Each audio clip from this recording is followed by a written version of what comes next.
शादी के महज 10 दिन बाद पति को खौफनाक मौत देने के आरोप में गिरफ्तार की गई सोनम रघुवंशी को लेकर लगातार नए खुलासे हो रहे हैं। हनीमून मर्डर में अब तक 5 ऐसे नए खुलासे सामने आए हैं जिसे सुनकर सभी लोग हैरान और परेशान हो गए हैं। आइए जानते हैं राजा हत्याकांड से जुड़े 5 बड़े खुलासे।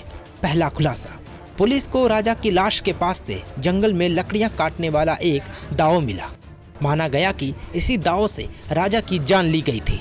इसके बाद पुलिस को कुछ दूरी पर काले रंग की एक जैकेट मिली जिसके ऊपर खून के दाग लगे थे। पुलिस पहले उसे सोनम की जैकेट मान रही थी, लेकिन वो जैकेट किलर आकाश का निकला। राजा पर सबसे पहला वार आकाश ने ही उस दाव से किया था। शुरुआत में कयास लगाए जा रहे थे कि ये जैकेट सोनम की है जो मौके पर छूट गई होगी, लेकिन अब इस जैकेट को लेकर एक बड़ा खुलासा हुआ है। मीडिया रिपोर्ट्स के मुताबिक पुलिस की जांच में पता चला है कि खून से सनी वो जैकेट सोनम की नहीं थी। जैकेट राजा की जान लेने वाले कॉन्ट्रैक्ट किलर में से एक आकाश की थी। जब उसने राजा के सिर पर दाव से वार किया तो उसकी जैकेट पर भी खून के छींटे आए। आकाश की जैकेट खून से सन चुकी थी, इसलिए उसने इसे उतारा और कुछ दूरी पर फेंक दिया। इसके बाद सोनम ने अपनी जैकेट उतारकर आकाश को पहनने के लिए दे दी। सब कुछ प्लान के मुताबिक होने के बाद सोनम गायब हो गई और मेघालय पुलिस उसे लापता मानकर तलाशती रही। दूसरा खुलासा, इसके अलावा पुलिस की पूछताछ में ये बात भी सामने आई है कि सोनम ने अपनी मां को पहले ही कहा था कि अगर मेरी शादी मेरी मर्जी के बिना हुई तो मैं अपने होने वाले पति का क्या हाल करूंगी तुम सोच भी नहीं सकते। वहीं राजा की मां ने कहा कि शादी से पहले कुछ रिश्तेदारों ने बताया था कि सोनम काफी लालची है। उसने राज के लिए पहले ही अपने परिवार से बगावत कर ली थी। हमें ये भी पता चला है कि उसने राजा से लाखों रुपए भी निकलवा लिए थे। उसकी नज़र हमारी प्रॉपर्टी पर थी। उसका प्लान था कि वो पति राजा की हत्या के बाद राज कुशवाहा के साथ रहेगी और राजा की करोड़ों की संपत्ति भी हथिया लेगी। माँ ने कहा कि सोनम ने अपनी माँ को हर बात बताई थी। वो अपनी मर्जी से शादी करने की बात पर अड़ी थी।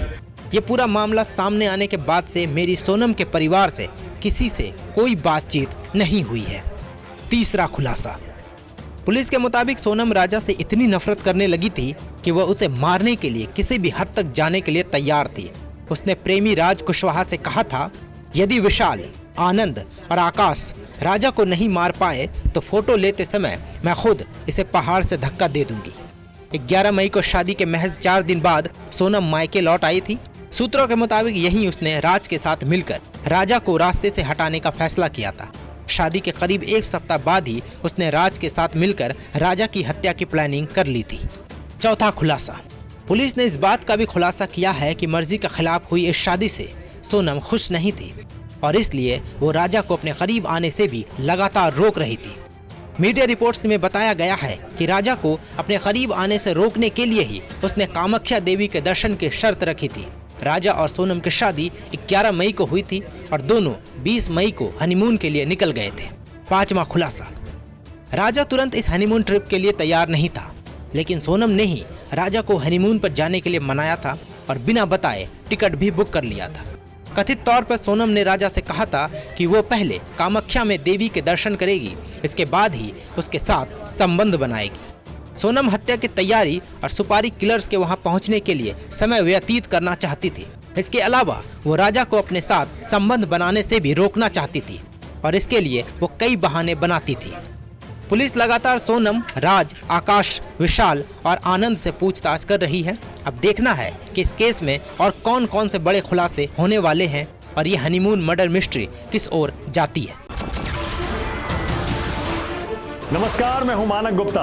अगर आपको हमारा ये वीडियो पसंद आया हो तो इसे लाइक और शेयर जरूर करें और हाँ, हमें सब्सक्राइब और फॉलो करना ना भूलें ताकि आप देश और दुनिया की कोई खबर मिस ना करें।